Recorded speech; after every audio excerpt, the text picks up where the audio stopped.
Hello बच्चों, क्या हाल चाल। मस्त है एकदम। तो आज हम लोग क्लास 10th मैथ में एक्सरसाइज 9.1 का सेकंड पार्ट सॉल्व करेंगे। यानी हम लोग कह सकते हैं कि जो क्लास 10th मैथ में जो कि आपका NCERT बेस्ड है, उसका जो एप्लीकेशन ऑफ ट्रिग्नोमेट्री चैप्टर है, उस चैप्टर का हम लोग आज दूसरा पार्ट सॉल्व करेंगे।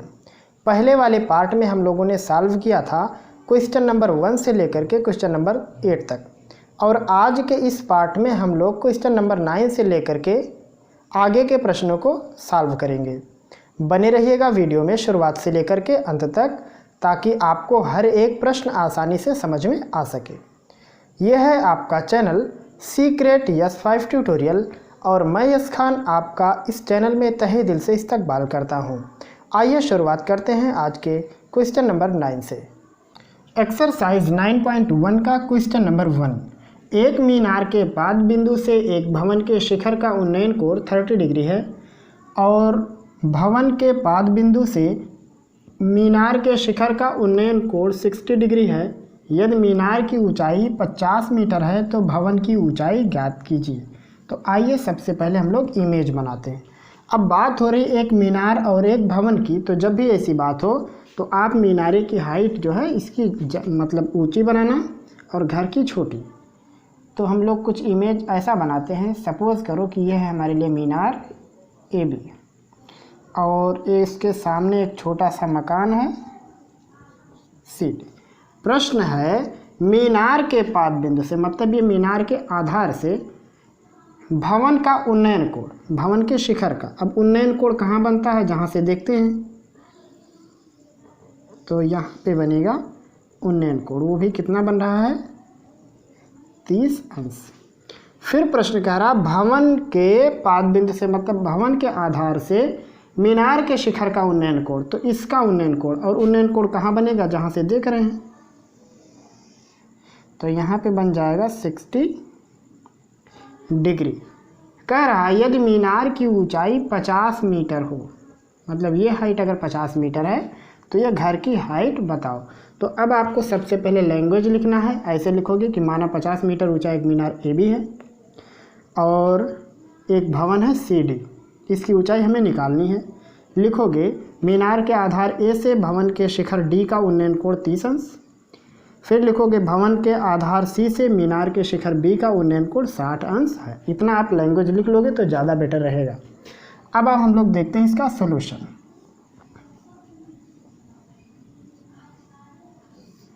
ये सोल्यूशन नंबर है इसका 9। तो अब हम लोग क्या करेंगे, सबसे पहले देखो आपको करना क्या है। आप एक ट्रायंगल उठाओगे जिसको आप BAC लिख सकते हो या CAB। इस ट्रायंगल से आप क्या करोगे, CA की लेंथ निकाल लोगे। जब CA लेंथ निकल जाएगा तो इस छोटे ट्रायंगल का वो आधार हो जाएगा इस एंगल के हिसाब से। तो आपको ये लंब निकालना रहेगा। मतलब क्या है कि आपको सबसे पहले बड़े वाले ट्रायंगल का आपको बेस निकालना। तो यहाँ लंब और आधार है, तो आप चाहे काट यूज़ करो चाहे टेन यूज़ करो। तो हम लोग टेन यूज़ करते हैं। तो हम लोग लिखेंगे समकोण त्रिभुज, नाम क्या लिखना है इसका, CAB लिख देते हैं। चलो tan 60 यूज़ कर लेते हैं। tan 60 इक्वल होता है लंब बटे आधार, तो लंब है AB, आधार है AC। tan 60 की वैल्यू √3, AB की वैल्यू 50 और AC का पता नहीं है। तो यहाँ से AC को हम लोग लिख सकते हैं 50/√3। AC यहाँ पहुँच जाएगी, वो नीचे हो जाएगा। ये इतना मीटर का हो गया AC। अब आओ इस ट्रायंगल में लिखोगे समकोण त्रिभुज, नाम लिख सकते हो ACD या DCA। चलो ACD लिख देते हैं। इसमें आप यूज़ करोगे tan 30, क्योंकि आपको ये निकालना है। तो आप चाहे tan यूज़ करना चाहे काट आ जाएगा दोनों से। tan यूज़ करोगे तो ज़्यादा ठीक रहेगा। लिखोगे tan 30 इक्वल, ये इसका लंब है वो हो जाएगा CD और आधार है AC। tan 30 की वैल्यू 1/√3। CD की लंबाई हमको निकालनी है और AC की लंबाई है हमारे पास 50/√3। इस पूरे पार्ट का भाग है तो इधर आके गुणा हो जाएगा। तो सी डी इक्वल होगा 1/√3, इसमें गुणा हो जाएगा 50 बटे करड़ी में 3 का। तो यहाँ से सी डी बराबर होगा 50 करें 50, करड़ी 3 में करड़ी 3 का गुणा करेंगे तो 3 आएगा। यहाँ से इसको वो सही बटे में लिख सकते हो, 16 सही 2/3 मीटर। आप चाहो तो 50/3 लिख दो, चाहो तो ये लिख दो। और यही है मकान की ऊंचाई। क्वेश्चन नंबर 10, एक 80 मीटर चौड़ी सड़क के दोनों ओर आमने सामने समान लंबाई के 2 खंभे लगे हुए हैं।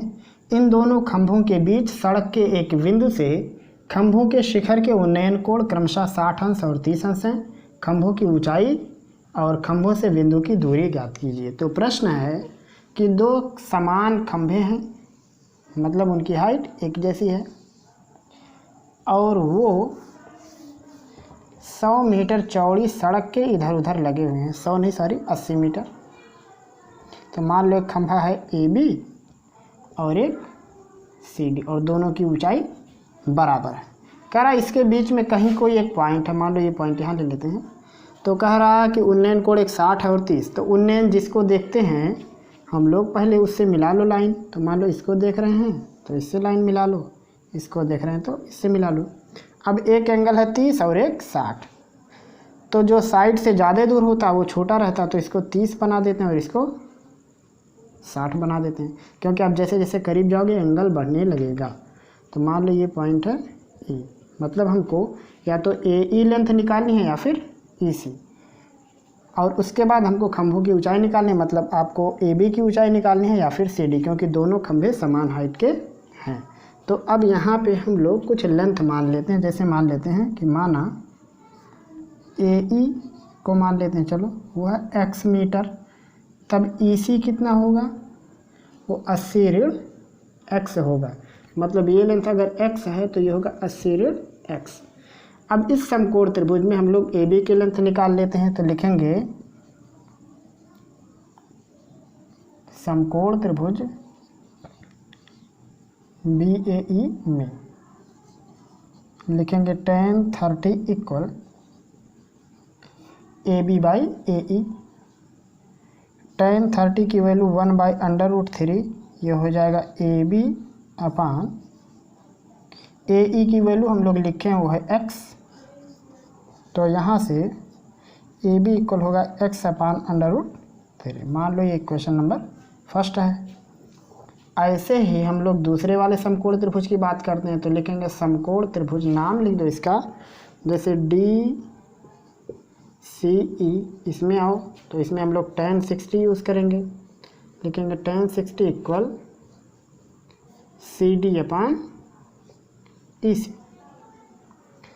अब tan 60 की वैल्यू होती है √3, सी डी अपान ई सी है 80 माइनस x।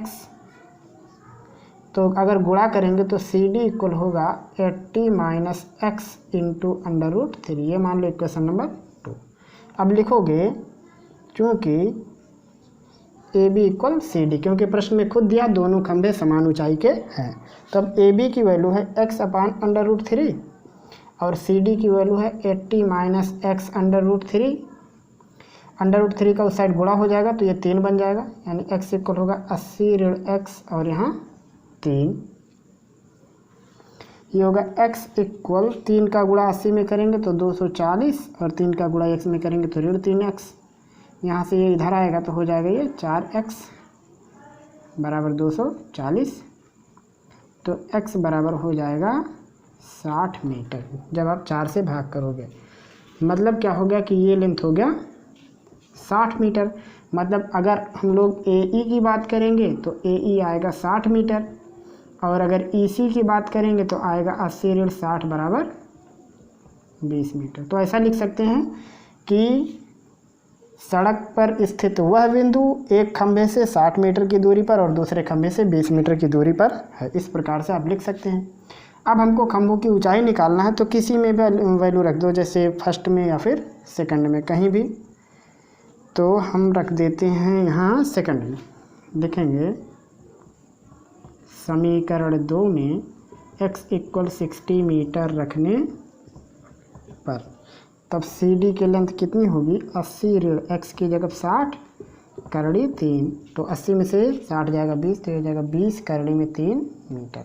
तो लिख देना। इसलिए खंभों की ऊंचाई 20 करड़ी में 3 मीटर है और सड़क पर स्थित वह बिंदु एक खंभे से 60 मीटर की दूरी पर और दूसरे से 20 मीटर की दूरी पर है। क्वेश्चन नंबर 11, एक नहर के एक तट पर एक टीवी टावर ऊर्ध्वाधरतः खड़ा है। टावर के ठीक सामने दूसरे तट के एक बिंदु से टावर के शिखर का उन्नयन कोण 60 डिग्री है। इसी तट पर इस बिंदु से 20 मीटर दूरी पर और इस बिंदु से मीनार के पात से मिलाने वाली रेखा पर स्थित एक अन्य बिंदु से टावर के शिखर का उन्नयन कोण 30 अंश है। टावर की ऊंचाई और नहर की चौड़ाई ज्ञात कीजिए, ये प्रश्न है। तो प्रश्न में यह है कि एक टावर लगा हुआ है और वो टावर किसी नहर के एक किनारे, तो मान लो ये नहर है और इस नहर के एक तट पर मान लो कोई टावर है ए बी। कह रहा है कि टावर के ठीक सामने दूसरे तट से उसका उन्नयन कोण कितना है, 60 अंश। कह रहा है कि इसी तट पर इस बिंदु से 20 मीटर पीछे जाना है आपको, तब उन्नयन कोण कितना हो जाएगा, 30। अब आप कहोगे इसमें तो पीछे नहीं लिखा, आप कैसे जान गए? तो जब एंगल छोटा होता है तो हम लोग वस्तु से दूर जाते, इतना जाने रहेगा। तो ये एंगल हो गया मान लो 30 डिग्री। ये पॉइंट मान लेते हैं सी और डी। तो हम लोग लिखेंगे ऐसा कि नहर है हमारा AC और फिर हम ये जो हमारे पास टावर है वो टावर है AB और हम लोग C वाले पॉइंट से 20 मीटर पीछे पहुँचे। तो यहाँ एक पॉइंट है D जहाँ से उन्नयन कोण शिखर का 30 अंश है और C से उन्नयन कोण 60 अंश है। ये 20 मीटर दिया हुआ है। तो हमको नहर की चौड़ाई यानी हमको AC लेंथ चाहिए और टावर की ऊंचाई भी चाहिए। तो सिंपल है, मान लो इसकी लेंथ x और ये इसकी हाइट h मान लेते हैं। तो चलो हम लोग लिखेंगे समकोण त्रिभुज CAB लिख देते हैं। इसमें tan 60 लगा देते हैं। तो tan 60 होगा h/x। tan 60 की वैल्यू √3 इक्वल हो जाएगा h/x। तो यहाँ से h इक्वल होगा x√3। ये मान लेते हैं इक्वेशन फर्स्ट। ऐसे ही सेकंड में आओ, लिखेंगे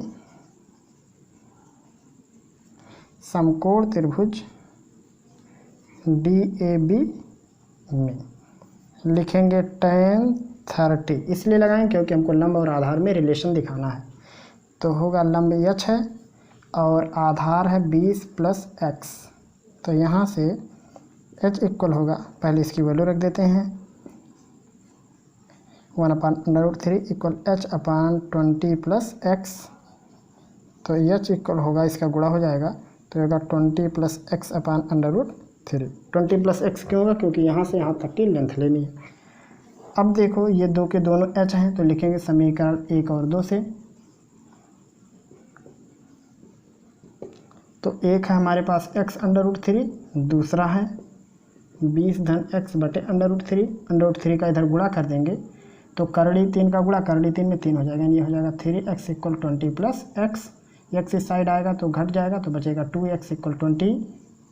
तो x इक्वल हो जाएगा 10 मीटर। और x क्या है, नहर की चौड़ाई, तो लिख देंगे इसलिए नहर की चौड़ाई 10 मीटर है। एक ही आंसर हो जाएगा। x की वैल्यू 1 में रख दो तो लिखेंगे समीकरण 1 में x इक्वल 10 मीटर रखने पर तब h हो जाएगी 10√3 मीटर।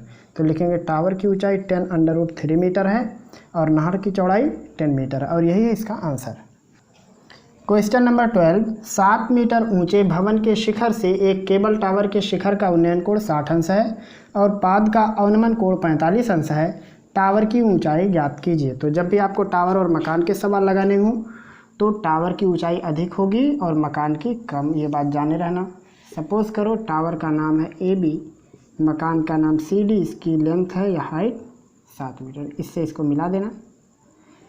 अब कह रहा है कि मकान के शिखर से टावर के शिखर का उन्नयन कोण है 60 अंश, इस प्रकार से, और यहीं से इसका अवनमन कोण, तो अवनमन कहाँ बनता है, जिसे देखते हैं वहीं पे, तो यहाँ बनेगा 45 अंश। अवनमन कितना बना है, 45 अंश।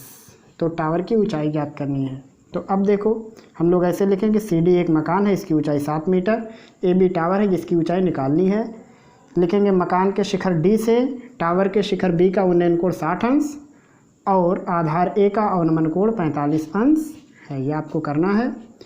तो ये बहुत सिंपल प्रश्न है। देखो ये जो ए सी लेंथ है, ये यहाँ एक नाम दे देते हैं, जैसे ये ए सी लेंथ डी लेंथ बराबर होगा। वजह क्या है, क्योंकि ये दोनों समांतर खड़े हैं और लंबवत खड़े हैं, तो जब समांतर होंगे तो बीच की लंबवत दूरी बराबर होगी।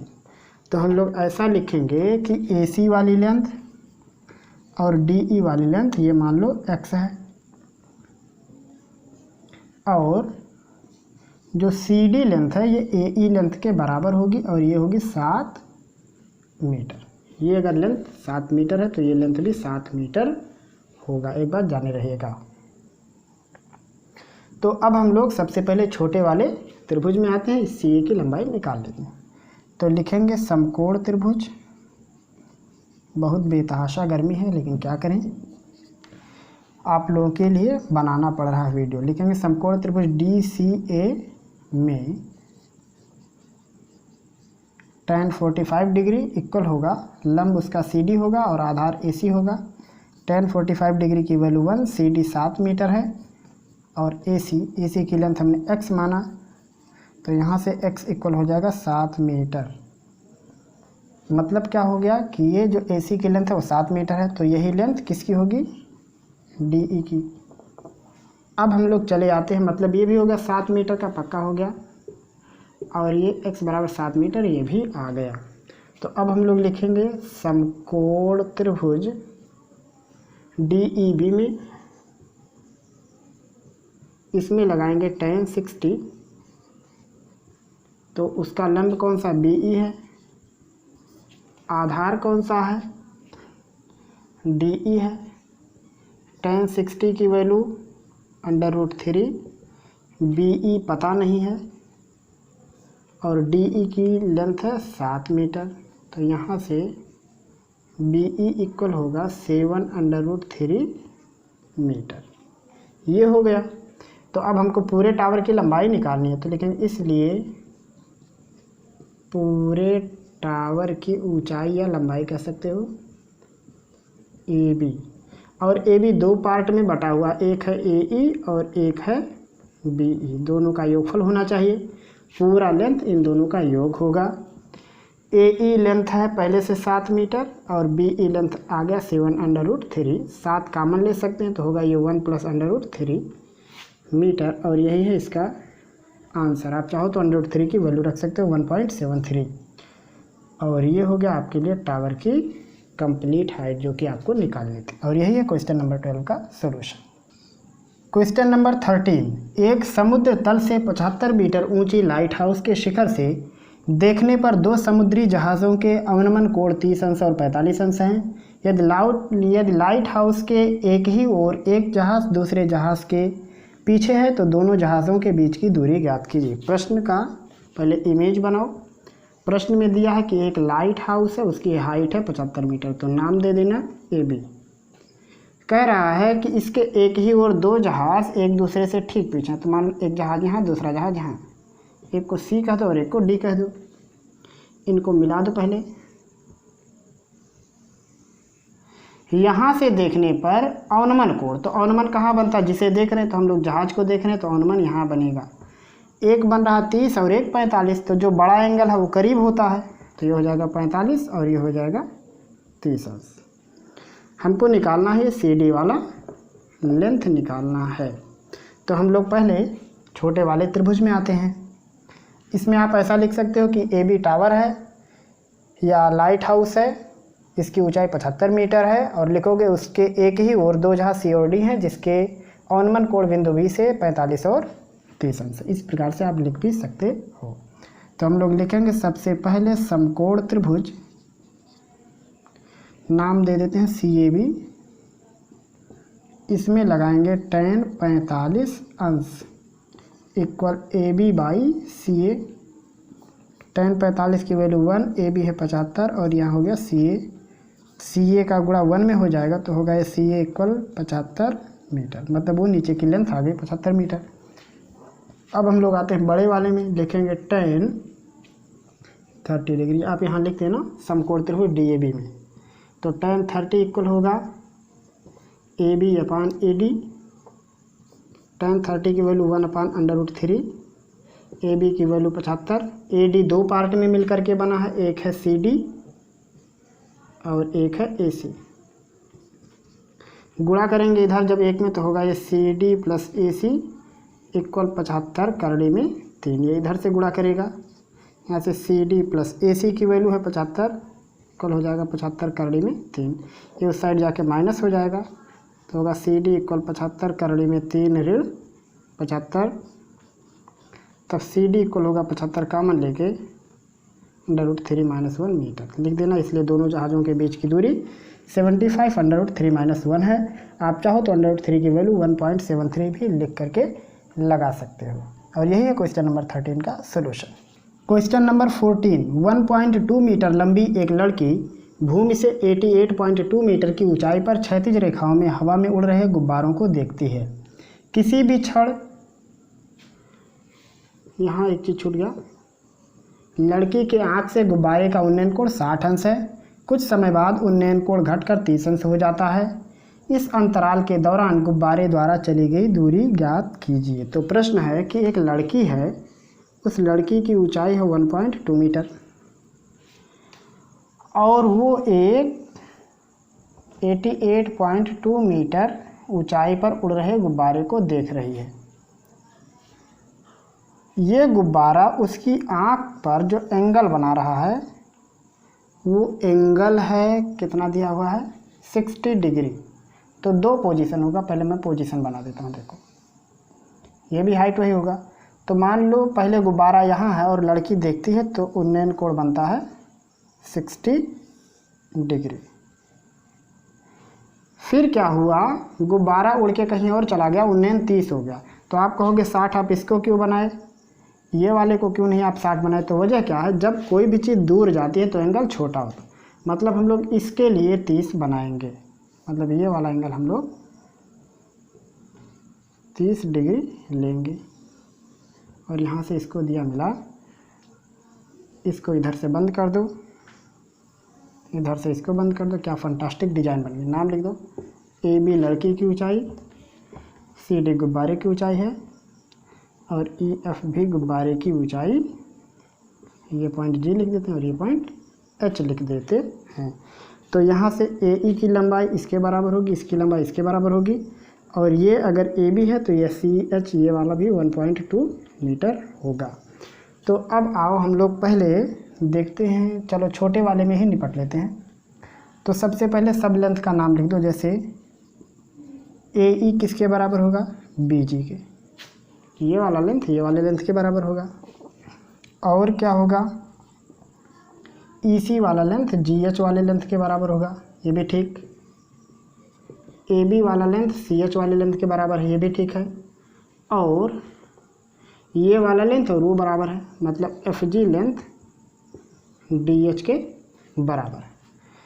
तो हम लोग सबसे पहले, अच्छा चलो इसका अगर लेंथ हम पूछे तो कितना लिखोगे, तो लिखोगे 88.2 - 1.2, क्योंकि पूरी लेंथ 88.2 है और उसमें से ये 1.2 निकल गया, तो आएगा ये 87 मीटर। तो अब आओ हम लोग पहले छोटे वाले की बात करते हैं। तो लिखेंगे समकोण त्रिभुज, नाम इसका क्या लिखें, BGF में, ये बड़े वाले में, और ये सारी BGF, ये ट्रायंगल की बात हो रही है और इस ट्रायंगल का ये एंगल 60 है। तो लिखेंगे tan 60 डिग्री इक्वल FG अपान BG। tan 60 की वैल्यू होती √3, FG की वैल्यू है 87 जब BG। तो इधर से जब BG इधर आएगा तो होगा BG और √3 नीचे आ जाएगा, 87 अपान √3। अब उसमें चलो लिखेंगे हम लोग tan 30 डिग्री, ये लिख दें समकोण त्रिभुज BHD, वहाँ तक जाएगा वो। तो ये होगा tan 30 डिग्री इक्वल DH इसका लंब है और आधार है इसका BH। tan 30 की वैल्यू 1/√3 और DH की वैल्यू है 87/BH। गुणा करेंगे इधर तो आएगा ये BH इक्वल 87/3। BH के दो पार्ट हैं, एक है BG और एक है GH। इक्वल हो जाएगा ये 87/3। यहाँ हम लोग अगर इसका परिमेयीकरण करें तो √3 से ऊपर नीचे गुणा कर सकते हैं। देखो तो यहाँ नीचे हो जाएगा 3 और ये हो जाएगा 87/3। तो 3 दूनी 6, 3 9 27 यानी 29 करड़ी में 3 आएगा BG की वैल्यू। तो यहाँ से लिखेंगे 29 करड़ी में 3 प्लस GH इक्वल 87 करड़ी में 3। और जब बात GH की होगी तो ये होगा 87 करड़ी में 3 ऋण 29 करड़ी में 3। तब GH इक्वल 17 में से 9 जाएगा 8, यहाँ बचेगा 7, 7 में से 2 जाएगा 5, 58 करड़ी में 3 मीटर। तो लिखोगे अतः गुब्बारे द्वारा चली गई दूरी 58 करड़ी में 3 मीटर है, क्योंकि यही लेंथ आपको निकालना था। Question number 15। एक सीधा राजमार्ग एक मीनार के पाद तक जाता है।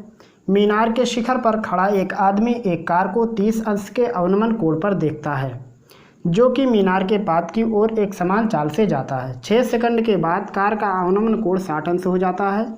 इस बिंदु से मीनार के पाद तक पहुंचने में कार द्वारा लिया गया समय ज्ञात कीजिए। तो सबसे पहले हम लोग इमेज बनाते हैं कि मान लो एक टावर है, AB नाम है उसका, और इस तरफ कोई एक कार जा रही है, मान लो C पॉइंट पे है, और वहाँ B से देखने पर, क्योंकि प्रश्न में मीनार के शिखर से अवनमन कोण, तो अवनमन जिसको देखते हैं उसी पर बनता है। तो यहाँ से कार को देखते हैं और अवनमन बना 30 अंश। 6 सेकंड के बाद जो कि कार इस तरफ जा रहा है तो अवनमन कोण हो गया 60 अंश। ये हो गया D। तो आपको निकालना है D से A तक जाने में कार कितना समय लेगा। आप वैसे देख के कह सकते हो कि अगर ये 6 सेकंड है तो ये 3 सेकंड होगा, ऐसा मैंने आपको सिखाया है। जब एंगल 30 से 60 होता तो इस पूरे लेंथ का आधा ये वाला लेंथ होता है। तो हम लोग मान लेते हैं कि माना, चलो क्या मानेंगे वैसे रहने दो, लिखेंगे समकोण त्रिभुज DAB में tan 60 यूज करेंगे, वो होगा AB/AD। tan 60 की वैल्यू √3, तो ये हो जाएगा AB/AD। यहाँ से AB होगा √3AD। एक और समकोण त्रिभुज है, तो लिखो समकोण त्रिभुज CAB में tan 30 यूज़ कर लो। तो tan 30 इक्वल होगा AB/AC, वो लंब है और ये आधार पूरा। tan 30 1/√3 AB/AC। अब AC को चलो ऐसे AC रहने देते हैं, पहले गुणा कर लो पहले। तो ये होगा AC इक्वल √3AB, और AB की वैल्यू पहले से जानते हैं वो √3AD। तो यहाँ लिखेंगे AC इक्वल √3 और इसकी जगह √3AD। तो ये हो जाएगा AC इक्वल √3 का √3 में गुणा, तो ये हो जाएगा 3AD। AC के दो पार्ट हैं, एक है CD और एक है AD। इक्वल होगा 3AD। AD को उस साइड कर दोगे तो CD इक्वल होगा 2AD, और यहाँ से AD इक्वल होगा CD/2। तो लिखोगे इसलिए AD वाली लंबाई CD वाली लंबाई की आधी है। तो लिखोगे इसलिए AD तक, या लिखोगे बिंदु A तक पहुँचने में लिया गया समय C से D तक पहुँचने में लिए गए समय का आधा बराबर 3 सेकंड है। और यही है क्वेश्चन नंबर 15 का सोल्यूशन। Question number 16। मीनार के आधार से और सरल रेखा में 4 मीटर और 9 मीटर की दूरी पर स्थित दो बिंदुओं से मीनार के शिखर का उन्नयन कोण पूरक कोण है। सिद्ध कीजिए कि मीनार की ऊंचाई 6 मीटर है। तो प्रश्न है कि कोई एक मीनार है, उसके आधार पर दो बिंदु हैं इस प्रकार से, और दोनों बिंदुओं से शिखर का उन्नयन कोण पूरक। अब पूरक की कहानी आप जानते हो कि ऐसे दो एंगल जिनका योग 90 हो, तो अगर ये एंगल आप थीटा लोगे तो ये एंगल आपको 90 माइनस थीटा लेना होगा। अगर आप इसे थीटा लेते मतलब ले लोगे तो ये हो जाएगा 90 माइनस थीटा। नाम दे दो ए बी सी डी। इनकी दूरियां हैं, ये है 4 मीटर इधर तक और ये दूरी है 9 मीटर। इस प्रकार से तो आप सबसे पहले लिखोगे कि सी डी मीनार है, उसके आधार पर या उसके आधार से कुछ दूरी पर दो बिंदु बी और ए हैं। ए से उन्नयन कोण थीटा और बी से उन्नयन कोण 90 माइनस थीटा, मतलब ये शिखर का उन्नयन कोण 90 माइनस थीटा और थीटा आप इस प्रकार से लिख सकते हो। लिखोगे बी की सी से दूरी 4 मीटर और ए की सी से दूरी 9 मीटर है। तो अब हम लोग बारी बारी से त्रिभुजों में आते हैं। तो सबसे पहले लिखेंगे समकोण त्रिभुज। चलो छोटे वाले में चलते हैं, नाम है उसका बी सी डी। इसमें लिखेंगे tan 90 minus theta equal C D upon B C. अब tan 90 माइनस थीटा ये होता है काट थीटा, तो हो जाएगा काट theta equal C D upon B सी की वैल्यू है 4। यह है इक्वेशन नंबर 1। ऐसे ही आएंगे हम लोग लिखेंगे समकोण त्रिभुज दूसरे में, नाम है ए सी डी। इसमें लिखेंगे हम लोग tan थीटा इक्वल होगा लंब सी डी और आधार है ए सी। ये हो जाएगा tan theta equal C D upon A C की लेंथ है 9। Equation number 2। आपको दोनों का गुणा कर देना। आप कहोगे क्यों गुणा, क्योंकि tan इंटू काट की वैल्यू 1 होती है। तो लिखोगे समीकरण 1 इंटू 2, या ऐसा लिख सकते हो समीकरण 1 में 2 से गुणा करने पर। तो हो जाएगा ये काट theta into tan theta equal C D by 4 into C D by 9। काट इंटू tan की वैल्यू 1, ये हो जाएगा सी डी स्क्वायर अपान 4 9 36, तब सी डी स्क्वायर इक्वल हो जाएगा 36, तो सी डी इक्वल हो जाएगा 36 का वर्गमूल 6 मीटर। लिखेंगे इसलिए मीनार की ऊंचाई 6 मीटर है। और यही है क्वेश्चन नंबर 16 का सलूशन। तो ये था आज का एक्सरसाइज 9.1 का सेकंड पार्ट। इसमें हम लोगों ने क्वेश्चन नंबर 9 से लेकर के क्वेश्चन नंबर 16 तक सॉल्व किया और यहीं पर हमारा ट्रिग्नोमेट्री का चैप्टर द एंड होता है। और ये हाइट एंड डिस्टेंस में कुल 16 प्रश्न थे। हम लोगों ने दोनों पार्टों में मिलाकर के 16 प्रश्नों को हल कर दिया है। अगर आप तक ये वीडियो किसी भी माध्यम से पहुंची है और आपको लगता है कि ये वीडियो आपके लिए हितकारी है, तो आप इसको दूसरे लोगों तक भी पहुंचाइए। आपने देखा कि इतनी भयंकर गर्मी है और इस गर्मी में भी हम आप लोगों के लिए वीडियो रिकॉर्ड कर रहे हैं, तो आप हमारे इस परिश्रम को निरर्थक मत होने दीजिए, इसको सार्थक बनाइए। फिर मिलेंगे हम लोग जल्द ही अगले सेशन में, अगले चैप्टर में। तब तक पढ़ते रहिए, अपनी तैयारी और भी बेहतर तरीके से करते रहिए। हमें दीजिए इजाज़त। खुदा हाफिज़।